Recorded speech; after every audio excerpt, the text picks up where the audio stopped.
Hello everyone, so we move on with this chapter on probability distributions with another topic called the binomial distribution. Okay, so what about it? So let's consider the example that we have here, example 1. Okay, suppose we have an exam with 4 questions and each of them are multiple choice with 4 possible answers. And we are going to assume that each question has only one correct. Okay, so if we develop a probability map, remember these probability trees rather like the ones we did in chapter 4 when we went over these problems. Well, so we start with question 1. Okay, question 1. Well, there is one possibility.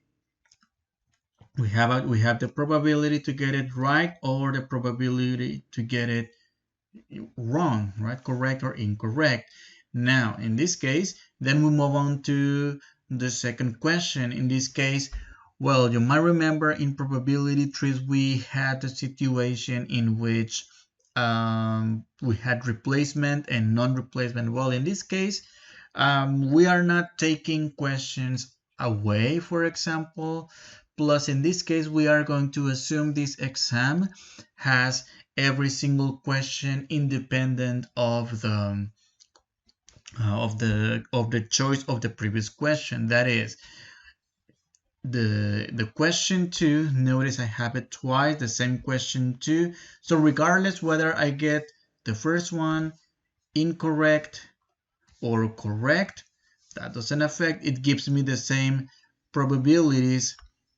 As you can see here, the probability for getting the second one correct or incorrect, the second one correct and the third one incorrect. And depending on the choice, for example, there is all these multiple possibilities to get them. Okay, let me erase these colors so the colors do not overlap. So for example, we may get all correct, all correct, and the probability to get all correct is 1 over 256, in which all we doing is multiplying everything. That's the probability of success itself 4 times. Or maybe we get the first one correct, the second one incorrect, and then the third one correct, and then the last one incorrect, and we get correct, incorrect, correct, incorrect, and that is the probability of getting that sequence. So we have all these possible possibilities, all these possible sequences of correct, incorrect, and in this case, I'm just giving you the overview. I don't want to spend an hour and a half writing all these symbols, calculating all these probabilities. So imagine if we had an exam with, I don't know, maybe 10 questions. Would you like to do a probability 3 for 100 for 10 questions? It's doable, but that's not that's not what it sounds like a good idea for fun. Imagine a 100 question test would be a huge probability tree. Okay, so based on what we have here, what is the probability that the student gets 2 correct? So this is what we are going to do. I'm going to highlight with purple all the choices that give me 2 correct. In this case, this one gives me 2 correct. This one gives me 2 correct as well. So the next one. And then what else? This one is another one possibility with 2 correct. And then so this one is there any other one? There should be another one. I think it's right here. Right? Okay, so all we do is add these probabilities the same way we did it when we went over these probability trees, right? So We add 9 6 times, that's a 54. 54 over 256. Okay, which in this case, you rounding this to 3 decimal places, 0.211. That is a 21.1% likely for this to happen. Okay, what is the probability that the student gets 3? By the way, there's a little typo here. It should be correct, okay? Not incorrect. All right. So, by the way, there will be an updated document with fixing that typo. Okay, so what is the probability that the student gets 3 correct? So let me use a different color. I'm going to use green to highlight the outcomes that the sequences with 3 correct. In this case, the second sequence, that's 3 correct. This one is also 3 correct. This one is also 3 correct. And this one is also 3 correct. Okay, so what are we going to do? Okay, the same thing, add this number. So we add 3 plus 3 plus 3. So that's 3 plus, okay, 3 added 4 times, that's a 12 over 256. Which if we reduce using a calculator, we would get 0.047. Okay, but the thing is the binomial distribution applies to many situations, and in which the number of trials, in this case, trial 1 is the first question, the second question trial 2, the third trial is the third question, etc. However, there are situations in which there would be no way to describe this, to describe it using a probability tree. And even in this case, it's a very simple situation, but describing it this way is just taking forever. So there must be a way to do this in a way simpler way. All right, so how will we do that? Okay, before doing that, well, what about 100 multiple choice question? For now, I'm gonna say good luck. Good luck. And by good luck, I mean good luck doing all this diagram 100 times with God knows how many branches is this going to be rising to. Okay, but now I'm gonna go over the characteristics of a binomial distribution. Okay, so what is a binomial process? So a binomial process follows the following requirements. Number 1, the procedure has a fixed number of trials. Like in the previous example, we had a fixed number of questions. In this case, that were 4. The trials must be independent, right? So the outcome of any individual trial doesn't affect the probabilities in the other trials. And if we go back to the question here, to the diagram, like I mentioned before, if the first question I get it correct, I go to the second question. But again, for the second question, I get the same probabilities to get it right or wrong. So unless it's one of those questions that if you miss the previous answer, well, then it's going to affect. But in this case, we are, like I mentioned before, we are assuming that in this exam, this test or quiz, all questions are different. They have nothing to do. Maybe one is a math question, the other one is a biology question, the other one is a geography, the other one is a history question. Well, okay, so each trial must have all outcomes classified in 2 categories. That's why it's called binomial. Okay, what do we mean by these 2 categories? success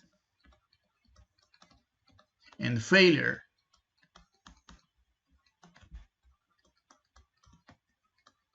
Those are the two categories most of the time. So success and a failure. Okay, the probabilities must remain constant all the time for each trial. That's the most important one. Okay, let's check with this process right here. So let's see.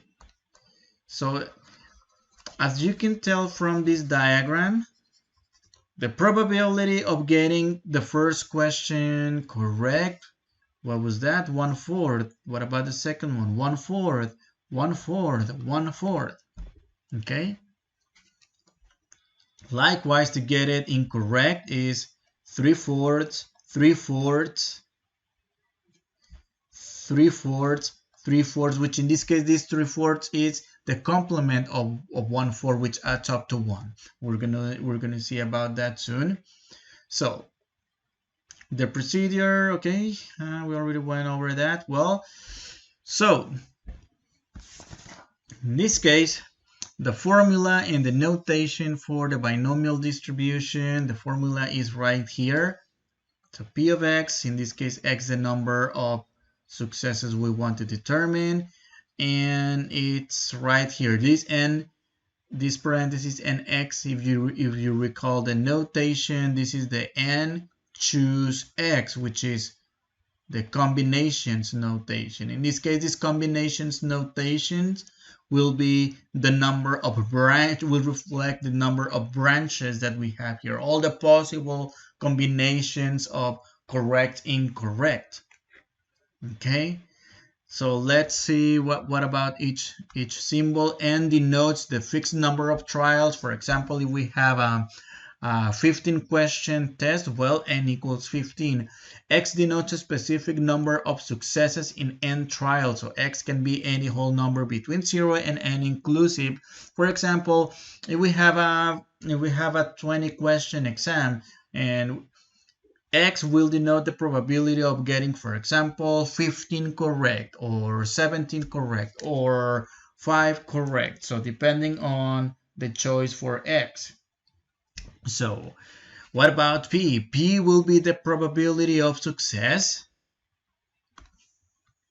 and Q will be the probability of failure, which in this case will be the complement. So for example, if coming back to the test idea, if you have four possible choices in your multiple choice exam, well, the probability of getting it correct will be 1/4, whereas the rest of the complement will be 3/4. So you have 3 out of 4 chances to get it wrong, but only 1 out of 4 to get it right. Okay, so P is success and Q is failure. Okay, and P of x will denote the probability of getting that either correct, okay, upon x trials. Okay, let's solve this problem. Okay, let's solve this problem using the formula. So, okay, the probability of getting 2 correct. So in this case, the random variable will be the number of trials we want to get correct. Okay, so P of x equals 2 will be, using the formula, n, which is 4, choose x, which is 2, times 1/4 raised to the second power, times 3/4 raised to the 4, which is the total number of questions, minus 2, which is x. Okay, notice here we have the n minus x and x over here. So x is 2. All right, so let's use a calculator to simplify this. So, okay, 4, 2. Okay, I'm going to show you how to do this in the calculator. Let me change notation to 4, choose 2, and then 1/4 squared is going to be, well, let me keep it 1/4. Let me keep it 1/16. Let me do 1/16, 1/16. And this is 4 minus 2. This will be squared. 3 squared would be 9. 4 squared would be 16. So 9/16. Okay. Let me move to the calculator. Okay. So we are going to go, actually here where it says K press history, here you will see all the buttons that I'm going to be pressing for you to get the same calculation as I will. Okay, so I'm going to go second vars to reach the distribution. Oh wait, no, never mind, not yet, not that one. Hold on. Clear, let me clear. I'm going to go math. I'm going to scroll to the right 3 times. You can see the number 3 until you reach the prob tab, and then I'm going to scroll down to the NCR. Okay, so, and I'm going to hit enter, and here the first number is going to be flashing 4, and then the second, choose 2. What is that going to be? 6. Okay, let me go back to the document. This is going to be 6 times 9/16 squared, which reduces to the number we got earlier using the other method. Okay, give me a second. Never mind. All right, so you might wonder, what about this? Let me highlight this number. And we don't have to do this again. Later on, we're just going to be using the formula. I just want to make a relation with what we did using the branches. 4, choose 2. 4, choose 2. We get 6. Coming back to the diagram here, this 6 represents the number of branches that had to correct. 1, 2, 3, 4, 5, 6. Without even drawing any single branch, without drawing any picture, this first factor, this n choose x, represents the number of branches if we did the illustration every time. Okay, let's look at another example. It's actually the same. Okay, the probability to get 3 correct.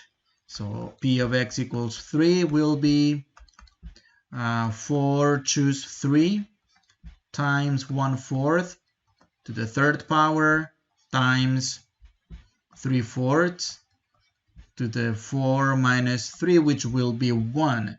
So we are going to get 4 choose 3. That's 1/4 cubed. That's 1/64 times 3/4.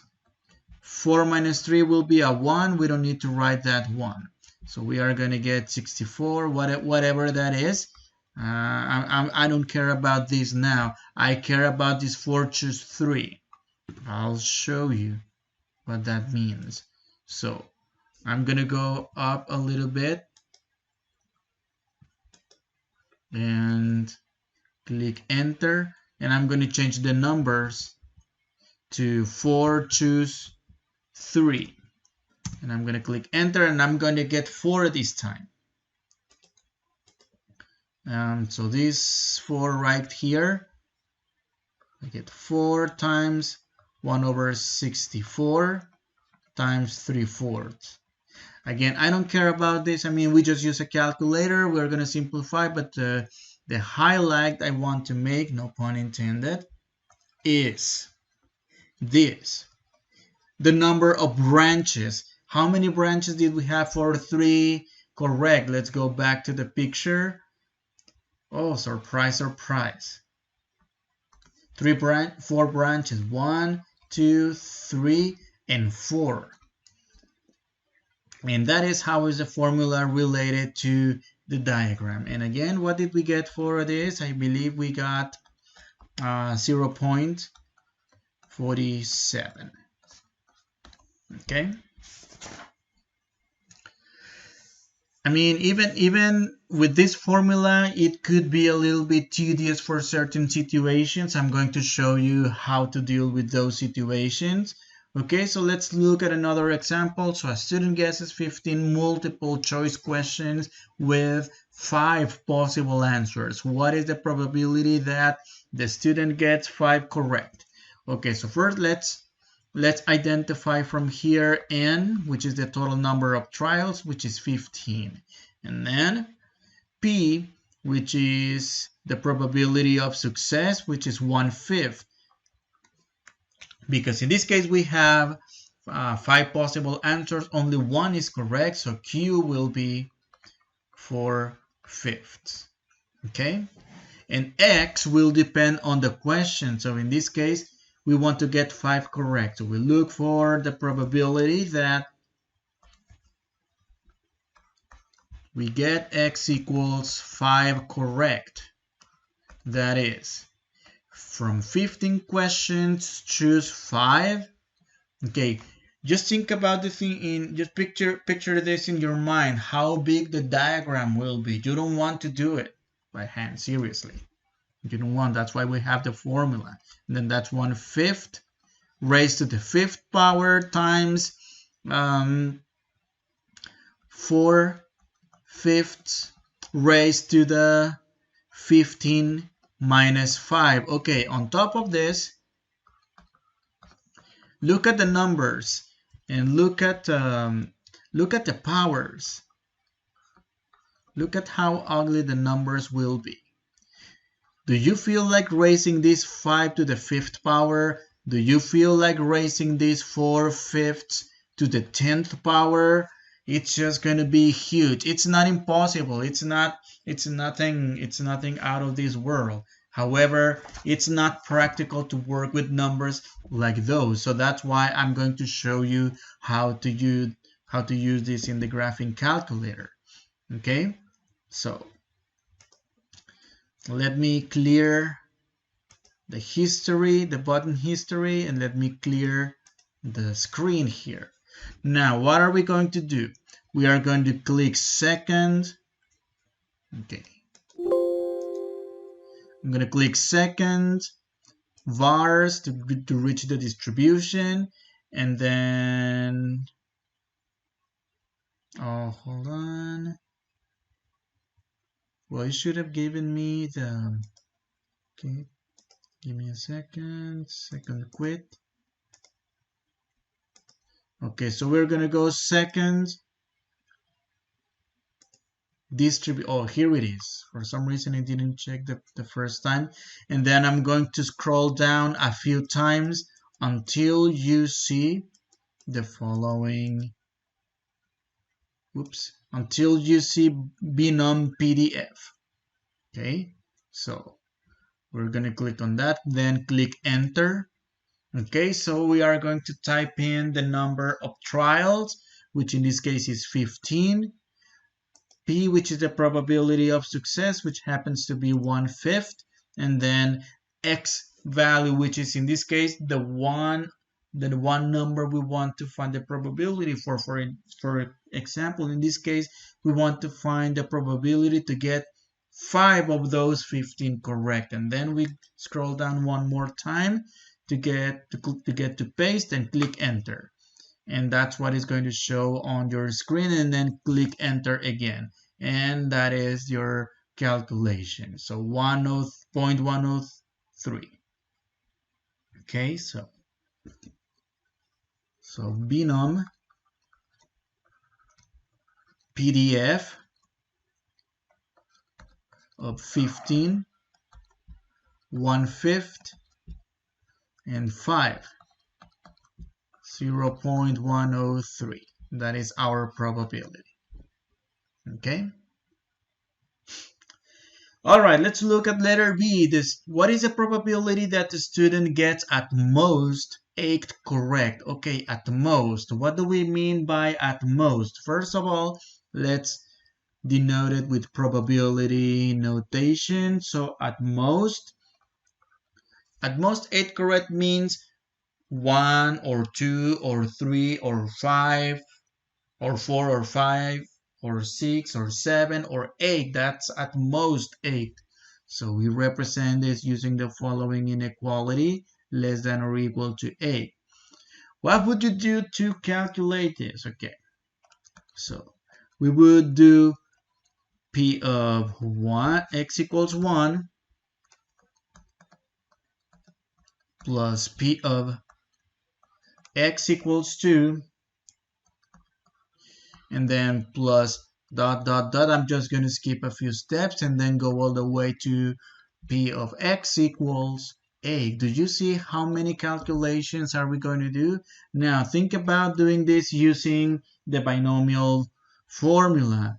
15 choose 1 times 1/5 to the first power times 4/5 to the 15 minus 1 plus P of 2, which will be 15 choose 2 times 1/5 squared times 4/5 to the 15 minus 2. And I'm already getting sick of this. Boom, boom, boom, right? And then all the way to 15 choose 8. Think about all the calculations that we would have to do. All these cumulative values that we have to add. So this would be 1/5 to the 8th power times 4/5 to the 15 minus 8. Okay, just think about just writing all of them and then doing the calculation for the first one, and then the second one, and then the third one, the fourth one, the fifth, blah blah blah, all the way, all this calculation. It's just a lot of work. And no, you don't have to do this. To do that, we're going to use the calculator. I'm going to show you how to do it. Okay, let me clear the screen here. Let me clear the history. Okay, we're going to do the same. We're going to go second vars to reach the distribution. We're going to go down a few clicks all the way to binom CDF this time. I'll explain what that is. Click enter. Number of trials again is 15. The probability of success is 1/5.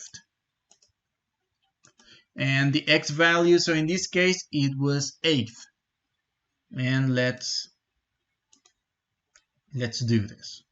Click enter and then click enter again. We get 0.999 to practically 1.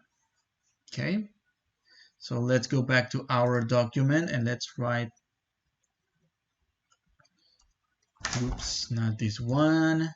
So binom CDF of n equals 15, P of success 1/5, and 8. We get 0.999. Okay. Now, what is the difference between the command CDF and the command PDF? Okay, let me highlight and explain you the difference. PDF, you can think of PDF as one particular value. Let me remark that P, particular value. On the other hand, you can think of the CDF. First of all, let me make more space here. Let me move this up a little bit. And think of this as CDF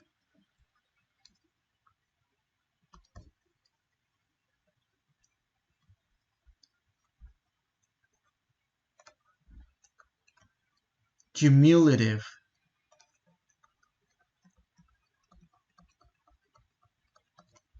cumulative distribution, if you will. Okay, so how is this cumulative distribution? Need to be careful because this binom CDF adds cumulative values from the left.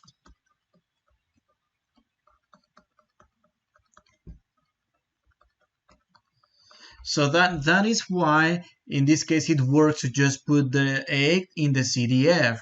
However, in the following example, in which, well, I'm actually going to skip letter C for a second. I'm going to go back to C. I'm going to do D first so you can see the difference. I'm going to show you the difference between at most and at least. It will make a huge difference. So what would we do in order to do the at least? Okay, to get at least 6 correct. So probability to get x greater than or equal 6, that is at least 6, which is p of x equals 6 plus p of x equals 7 dot dot dot. I'm not going to write all of them. P of getting x equals 15. I think you get the whole gist of this, hopefully. So if we were to do this using the formula 15 choose 6 1/5 to the 6th 4/5 to the 15 minus 6 plus 15 choose 7 1/5 to the 7th 4/5 to the 15 minus 7 plus dot dot dot, well, and keep going all the way to 15 choose 15, that is all the 15 correct, and this will be times 1/5 to the 15th power times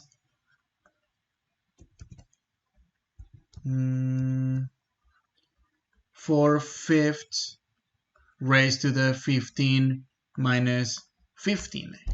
Okay, think about doing all these calculations. You don't want to do all these calculations by hand. However, when it comes to get at least six correct, yes, in this case this is we are going to do a cumulative number of values. However, we are looking at all the values to the right of 6, not like the previous case in which we look at the values below or to the left of 8. So how are we going to do this? Well, let me give you a little picture here. So what I'm going to do, I'm going to write the number of questions. Question 1, question 2, I'm going to write them all, 3, 4, 5, 6, 7, 8, 9, 10, 11, 12, 13, 14, and 15. Okay. Hopefully we all agree that if I find the probability, the cumulative probability of all the questions, by definition from probability distributions and random variables, the probabilities added all together equals 1. Hopefully we all agree with that. That is the probability of getting 1 correct plus the probability of getting 2 correct plus the probability of 3 correct, blah, blah, blah, blah, blah, plus the probability of getting 14 correct plus the probability of getting 15 correct. Everything adds up to 1. But what are we interested in this case? Well, we want to know what is the probability to get 6 7, 8, 9, 10, 11, 13, 14, 15 correct. Again, do you feel like doing all the whole shebang by hand? You don't want to do that. No. So we're going to do the following. We are to this whole chunk right here whose probability adds up to 1. I'm going to subtract. See what I'm going to do. I'm going to subtract the cumulative probability from going from the left of 5. So this represents this little piece, that little chunk represents, let me show you, this represents the binom CDF of 15, 1/5, and 5. The cumulative values below 5 including 5, so 1 minus that quantity should do the job for us in this case. So let's write it down. Let's do the probability of x greater than or equal to 6. That is, the probability of getting at least 6 correct will be 1 minus binom CDF of 15, 1/5, 5. Okay, let's go ahead and use our calculators to do that. Okay, so let me clear. So I'm gonna type 1 minus second vars to reach the distribution commands, and I'm gonna go all the way to B where CDF is. Click enter to type in the parameters. Oh, notice after a while, after using the same way, they get stored, so we just need to change the 8 for a 6. Replace the 8 with a 6. Paste, click enter, and that is our probability, 0.018.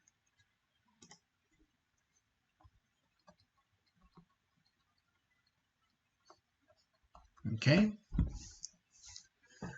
Now, how are we going to do? Let's look at the previous one, letter C.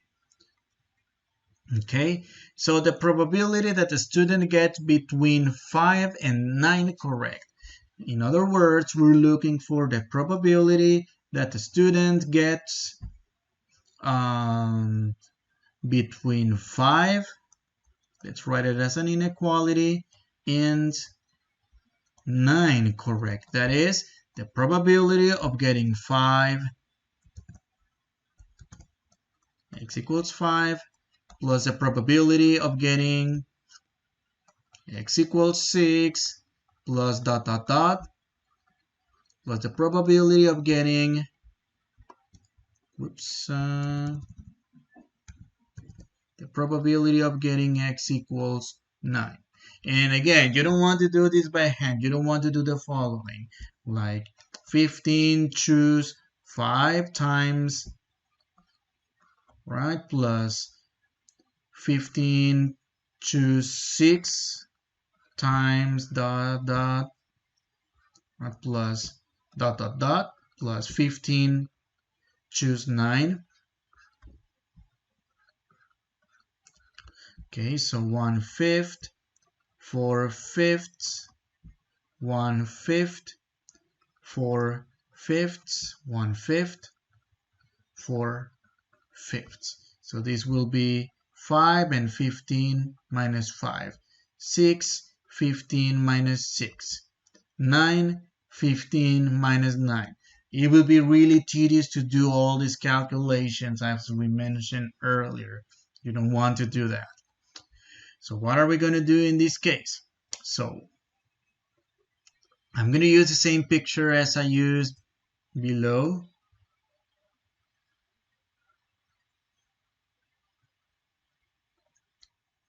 And I'm going to copy and paste.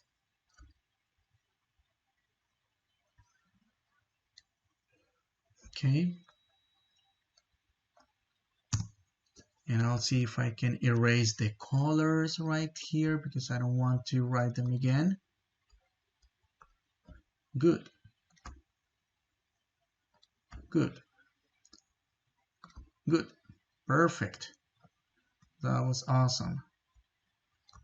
So in this case, I want to find the probability to get between 5 and 9.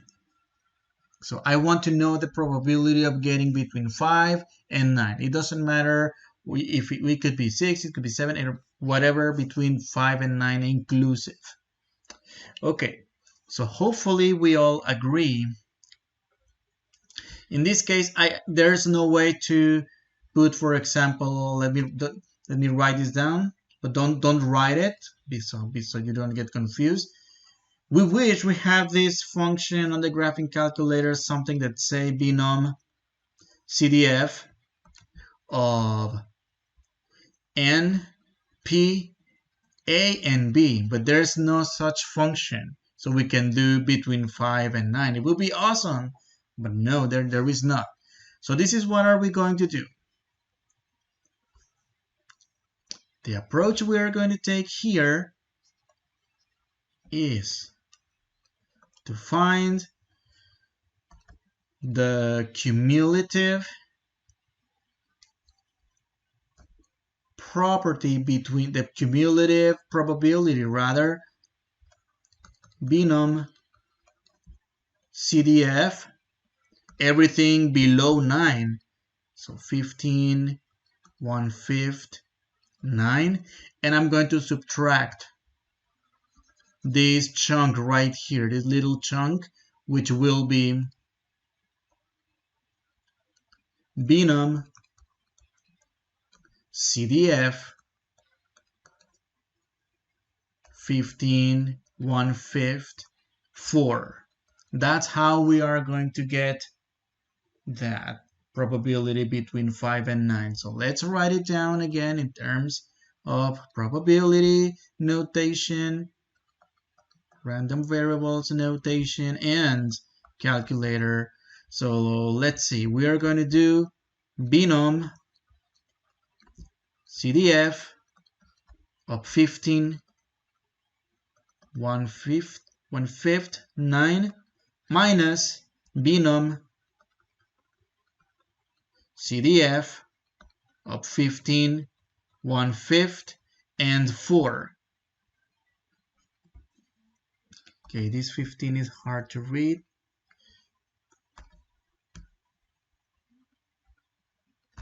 Okay, and let's go to the calculator. Let's go ahead and do that on the graphing calculator. Okay, let me clear the screen. Let me clear the history so you don't get confused with too many buttons here. So second dist, I'm gonna go down a few times. And I'm gonna do binom CDF, enter, 15, 1/5, 9. Paste, enter, and then minus second bars for the distribution, and click, go all the way to binom CDF, and 15, 1/5, that stays the same. Change the X value of 9 to a 4. Paste, click enter, and then click enter again to get that probability we were looking for. And there it is, 0.164. So those are all the possible situations. So let me recap over here. So I define a number, a particular number, like 5 correct, like 7 correct, like 9 correct, not less than or more than or at least or at most. No, just exactly 5, exactly 4, exactly 11. We use the PDF command, particular. When you see, and whenever you see the word at most, at least, the CDF will come into play. How are we going to play with those? Well, it would depend. If it's at least, if it's at most, we just straight to whatever most we want. At most 8. If it is at least, we need to, oh, for some reason this got erased. Let me see if I can.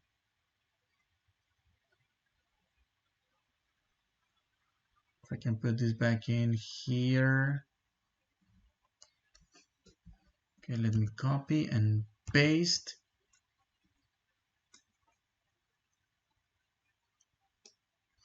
And let me fix that real quick.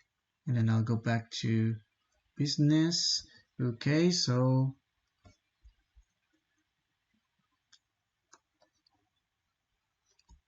okay, and that's what it is. Okay, so we were erasing the first 5 from the other 6. Okay.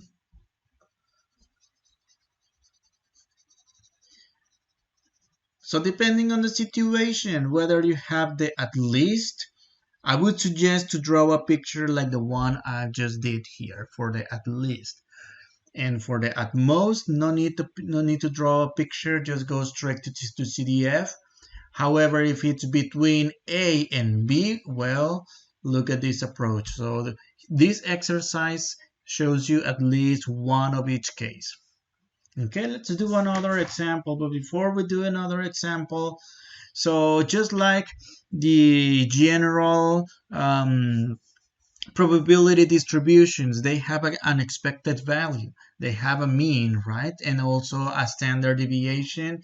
And based on the standard deviation, we are going to determine which values are unusual, which values are usual as well. So let's see. Let's look at the formulas to find the expected value. So for the expected value, or the mean for the binomial distribution, multiply n, the total number of trials, by the probability of success. And to find the standard deviation of the distribution, take the square root of the product between NP and Q, that is the total number of trials, the probability of success, and the probability of failure. Now, what about the unusual values, the outliers? Well, the cutoffs are defined the same way as when we did, remember back in chapter 3 when we did the empirical rule for outliers, and when we were looking at those boxes, the box and whisker plots, and the modified box plots. So we determine those cutoff values to determine whether certain inputs are, or certain elements in the data set are outliers. Or okay, so let's look at another example. So a person spins a wheel with 5 regions. One of the regions is yellow and the other one is, it doesn't say which color, whatever that is, it doesn't say. One of them is yellow, so we win a prize if we hit yellow. So the probability of success will be 1/5. That means that the probability of failure will be 4/5. Okay, then they're telling us that the person spins the wheel 20 times. That is n equals 20. So the mean will be NP, that is the number of trials, 20 times P, which is the probability of success, which is 4. Sigma, which is the, okay, let me make this smaller so we can read it easily. So sigma, which is the standard deviation of NPQ, this will be the square root of 20 times P, which is 1/5, times 4/5, which simplifies to, I'm going to leave it as the square root of 20/5 for now. Okay, I believe I got an answer for this. Did I? Oh yes, 20/5 is 4, the square root of 4, it's 2. Okay, so let's see.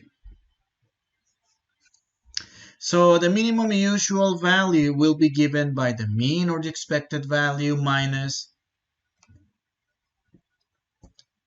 2 sigma. That is the mean, which is 4, minus 2 times 2, which will be 4 minus 4. Okay, which is going to give us 0.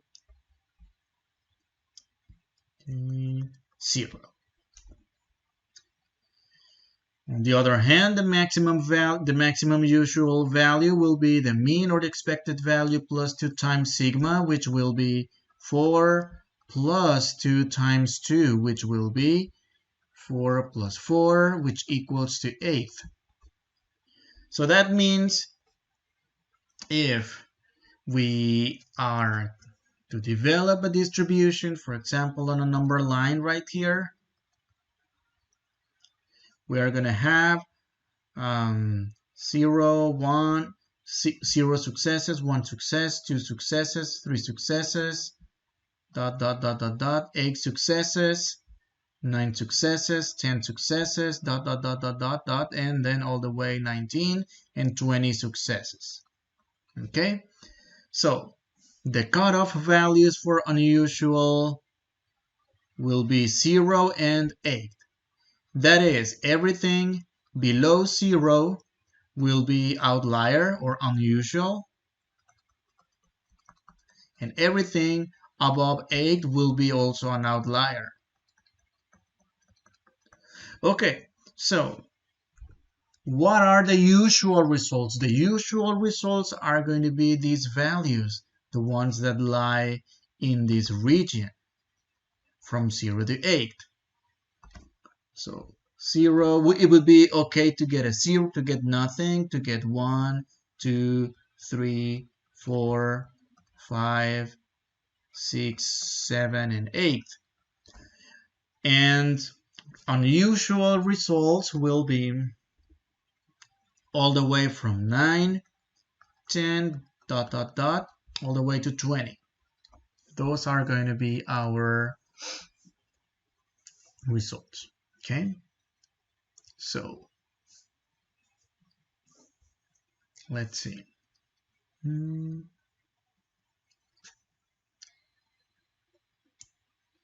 Now let's calculate the probability of getting 1 yellow.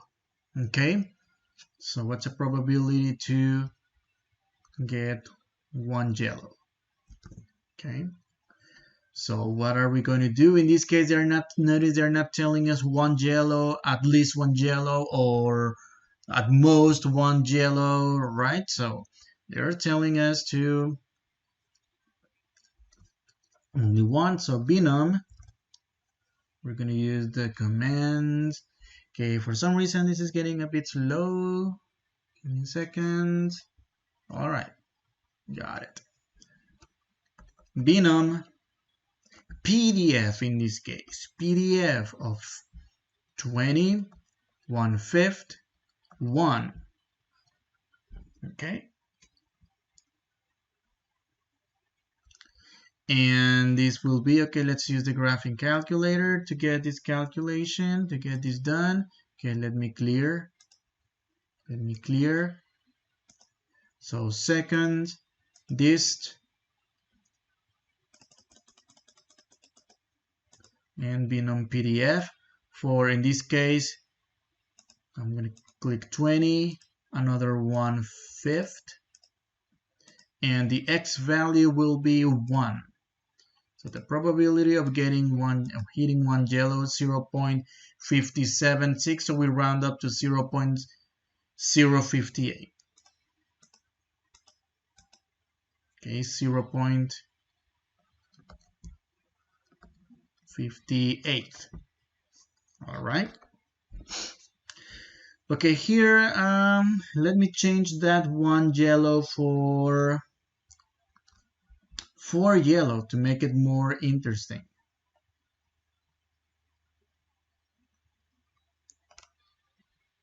For yellow. All right, for the at least, again, we want, okay, let me write down the 4, the number 4 right here.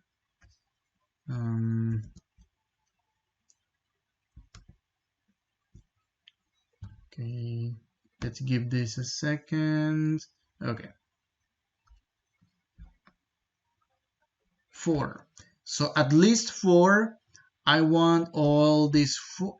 I'm going to do the cumulative from 4 and on, but I'm going to subtract the ones from 0 to 3.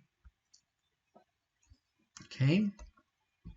So just the same way we did it on the first page, we want to subtract the cumulative from so that'll be the complement. That'll be 1 minus binom CDF of 15, no, not 15, it's 20 this time, 1/5 and 5. Let's go ahead and do this calculation using the graphing calculator. So let me clear the screen, and I'm gonna do 1 minus second dist normal CDF, and no, not normal CDF, wait a minute, we are not doing normal yet, we are doing normal binomial CDF. Okay, I'm getting a bit distracted. Okay, so enter. So 20, 1/5, disregard the 2. Okay, that was erased, and we say 3. And click enter. 0.589 will be the answer when rounding to 3 decimal places. Okay, not supposed to see this, and 0.589 is the final answer. All right. Probability of getting 5 yellow. So in this case, not at most 5 or at least 5, just binom PDF. Okay, binom PDF of 20, 1/5 and 5. So I'm going to go back to the binom PDF. So let me clear the screen, clear the history, and I'm just going to go second dist, scroll down a few times until you get a binom PDF. So 20, 1/5 and 5. 0.175. 0.175 is our final answer. Last but not least, probability of getting at most 3 yellow. Notice in this case it's at most, not at least. So all we do is the cumulative from 0 all the way to 3, which is at most 3. So binom CDF 20, 1/5 and 5, no, 3. That's all we do. Okay, so I will show you a trick. If for some reason you don't want to go to the menu, you can scroll up, click and highlight the quantity you want to copy, like in this case the one that is in blue. Click enter and it's going to copy, and only, oh, never mind, we cannot do this because this is PDF. Never mind. So let me clear. So second dist binom CDF, 20 trials total with a probability of success of 1/5 and an X value 3. So click enter, 0.411.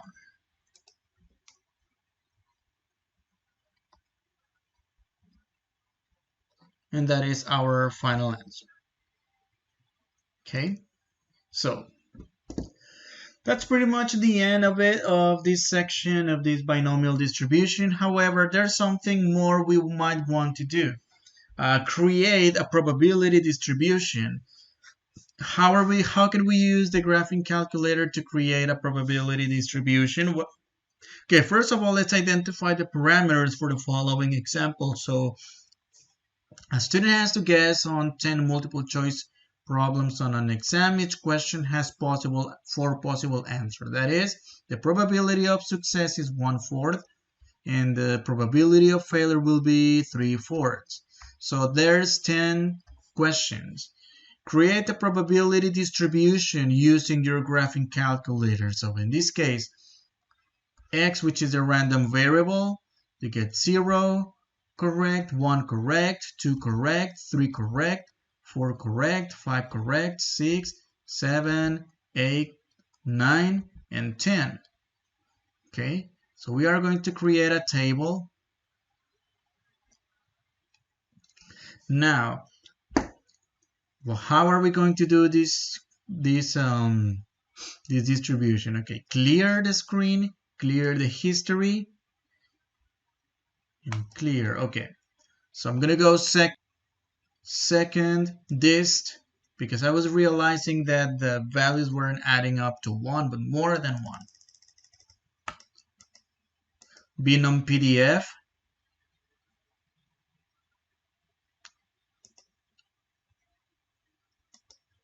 and that is 10. P equals 1/5. X value, just put any number, just put the number 10, why not?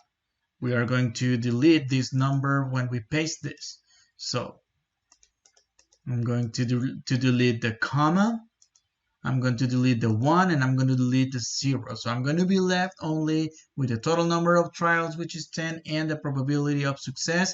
Click enter, and this is what are we going to get, a list of values that we are going to store. So go click the store button, and then second, the number 1 to store these values in L1 in the stats part. So click enter again, and these values should be stored over there.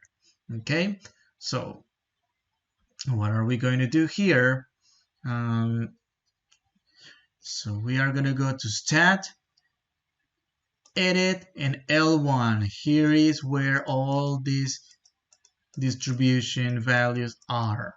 So what do these numbers represent? So the first value represents the probability of hitting 0 successes, 1 success, 2 success, 3 yellows, 4 yellows, etc. Okay, and that's how we form a distribution. If this have to add to 1 when we add them together. Okay, so this is the end of the lecture. This is the end of binomial probability. In the next video, we're going to go over the Poisson distribution, which has different processes, which has a different characteristics than the binomial distribution. You'll see there. Okay, see you there.